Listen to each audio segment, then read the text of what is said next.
Rajkot Malviyanagar police station વિસ્તારના ગોકુલધામ આવાસ યોજનાના બંધ ફ્લેટમાંથી મળી આવ્યો વિદેશી દારૂનો જથ્થો। ફ્લેટ ધારકનું કહેવું છે કે અમારું તાળું કોઈએ બદલી બીજું તાળું મારી દીધું।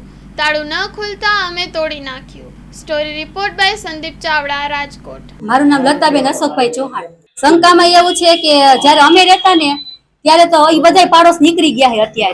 અત્યારે જે પાડોશ રહે એ બધા નવા રહે છે, એટલે હું એમ કોઈનું નામ તો ન લઈ શકું, પણ એટલું કહું કે આ વસ્તુ જેને કહી દે આમાં કોઈ સારું માણસ પછી રહી ન શકે એમ, કારણ કે આમાં તકલીફ જેવું પડી જાય એમ। અમે ખુદ મૂંઝાઈ ગયા કે અમારું આવા તાળું આખું બદલાવી નાખ્યું છે, બીજું તાળું મારી દીધું છે અને અમારા મકાનમાં માલ મૂકી દીધો એમ। 2 મહિના અમારે રહેતું હતું ફેમિલી, 2 માણસ ને એક છોકરો। 2 મહિના પહેલા ખાલી કર્યું ત્યારે હું સાફ કરી ગઈ, ચેક કરી ગઈ, મારી હાથે તાળું મારી ગઈ હતી અને પાછું અત્યારે અમારે જરૂર પડી તો અમે 2 માણસ આવ્યા અને તાળું ચાવીથી ખોલવાની કોશિશ કરી તો અમારું આમાં પેલા ચાવી જ ન લાગી।